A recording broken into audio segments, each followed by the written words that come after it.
ہم نے الگ ریاست حاصل کی صرف اسی لیے، اس مقصد کے تحت کہ ہم پرامن انداز میں رہ کے اللہ تعالیٰ کی عبادت کریں گے، رسول صلی اللہ علیہ وسلم کے بتائے ہوئے طریقوں کے مطابق چلیں گے۔ کیا یہی مقصد تھا کہ اس میں کلاسز بن جائیں گی، elite, standard and low class? غریب پہلے بھی چکی میں پس رہا تھا، غریب اب بھی پس رہا ہے۔ غریب سے لینا کیا ہے؟ ٹیکس لے رہے ہیں غریب سے، ہم لوٹ رہے ہیں غریب کو۔ خراب ہے وہ مسائل جو اس وطن کو کھوکھلا کر رہے ہیں، ان مسائل سے لڑنا جوان مردی اور عزم کے ساتھ۔ یاد رکھیے گا، ہر کردار معاشرے کا با کردار انسان بن سکتا ہے۔ آپ کا بنیادی فریضہ ہے کہ آپ با کردار شخص بنتے ہوئے اپنے معاشرے کا سہارا اور آسرا بنیں۔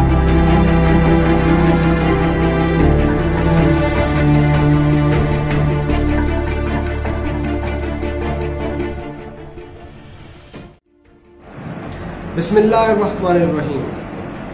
پاکستان 1947 کو دنیا کے نقشے پر اترا۔ 14 اگست 1947، 14 اگست 1947 a state named as Pakistan, the Islamic Republic of Pakistan came into being on 14 August 1947۔ یہ ایک ایسی ریاست جس کا نام اسلامی جمہوریہ پاکستان رکھا گیا، جس کی بنیاد اسلام اور اللہ تعالیٰ اور حضور صلی اللہ علیہ وسلم کے بتائے ہوئے اصولوں اور پرنسپلز کے مطابق۔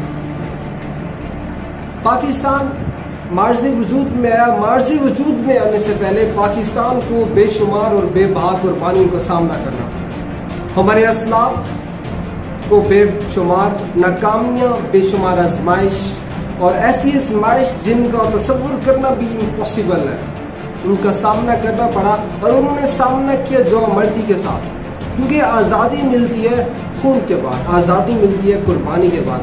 آزادی تب ملتی ہے جب آپ اپنے آپ کو قربان کر دیتے ہیں، جب آپ اپنے آپ کو پیش کرتے ہیں، I am here to sacrifice myself, I'll sacrifice۔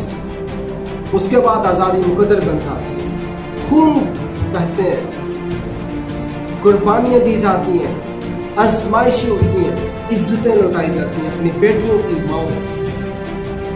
ہم نے لوٹائی ہیں عزتیں یہ وطن حاصل کرنے کی، ہم نے دی ہیں قربانی، ہمارے اسلاف نے دی ہیں، ابھی تک دے رہے ہیں اس وطن کو قائم و دائم رکھنے کے لیے، ہماری فورسز دے رہے ہیں۔ پچھلے 20 سالوں میں ہم 75,000 کے لگ بھگ جانے قربان کر چکے ہیں اس وطن کی خاطر، اس وطن کی مٹی کو شاد باد اور ہریالہ رکھنے کے لیے، اس وطن کی مٹی کو ہمیشہ خوشحال رکھنے کے لیے ہم نے بے شمار قربانیاں دی ہیں، اور ابھی تک ہم زندہ ہیں۔